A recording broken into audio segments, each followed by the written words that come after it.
Okay, I want to talk about relationships and online dating for guys looking for somebody from the Philippines.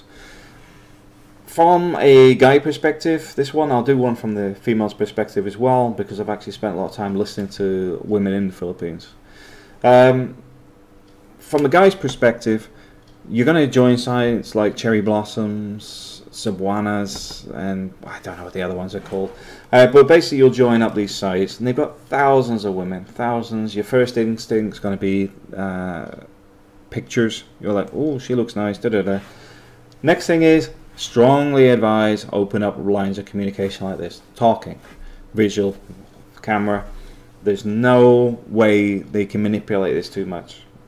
I say too much because there is still manipulation going on, but if you've got them chatting, the keyboard's gone, so when you've got somebody that normally types off screen, that barrier is gone because they can't do it.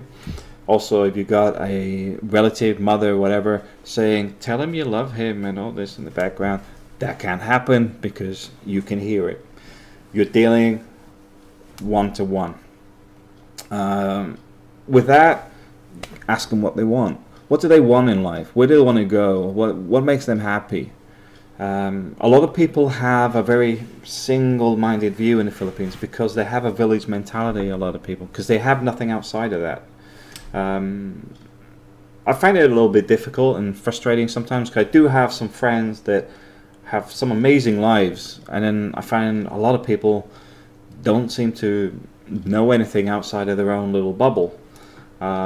Which I can't understand. I find it frustrating. You know, I want to know. You know, for myself, I like traveling because I want to know what the rest of the world's like.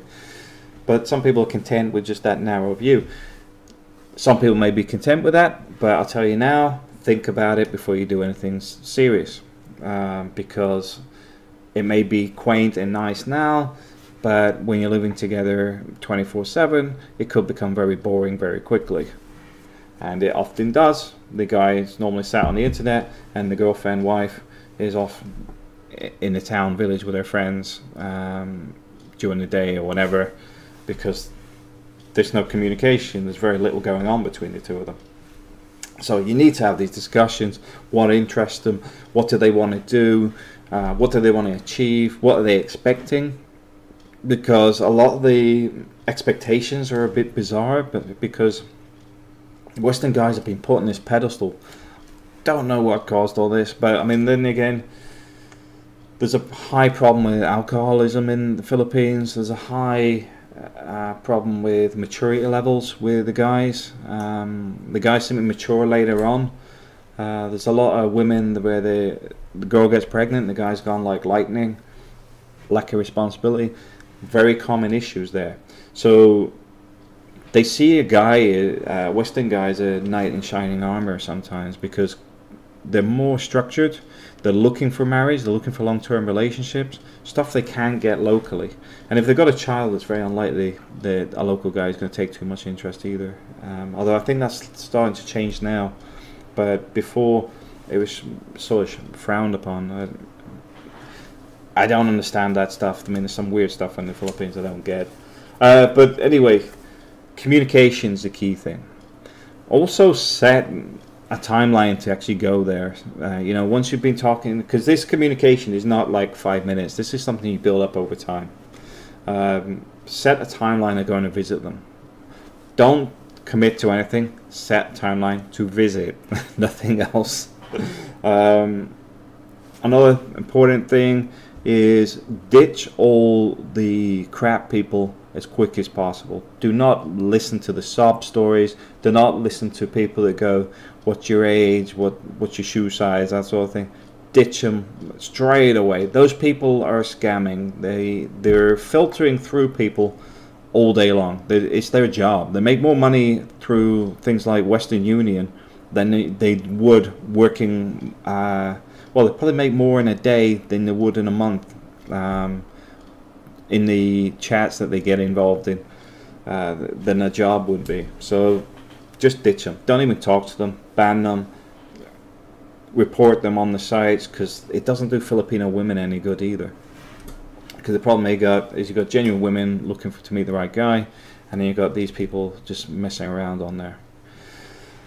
Yeah, so plan a visit, but like I said, do not commit to anything. Just say I'll come and visit you, and take 2 week holiday, go and visit them, wander around, see how things are, see how they are. Maybe rent a place for the two of you to actually get to know each other, and also look at the family and discuss things about the family.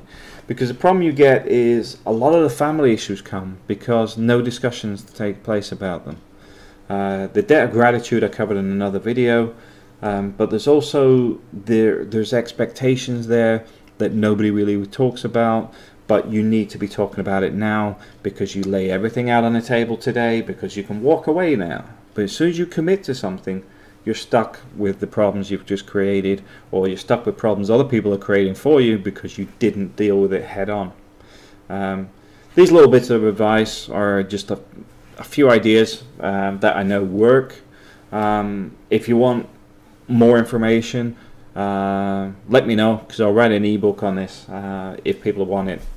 Quite simply because I've seen it from both sides, and a lot of people. I mean,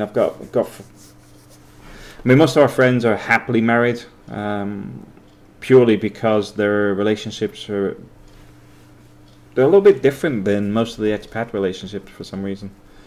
I think it's the age group and stuff. And I mean, I think Graham proposed the other day, and he's been out in the Philippines at least a couple of years now, finding the right person. So, because I know there's a big drive, marry me. Unless you're 100% sure, don't buy into it. But also, you need to get all these issues sorted out first. And like I says, I'll do an ebook if anybody wants me to do an ebook on it. But I won't be doing that one for free. Probably do it for $5 or something. All right, thanks.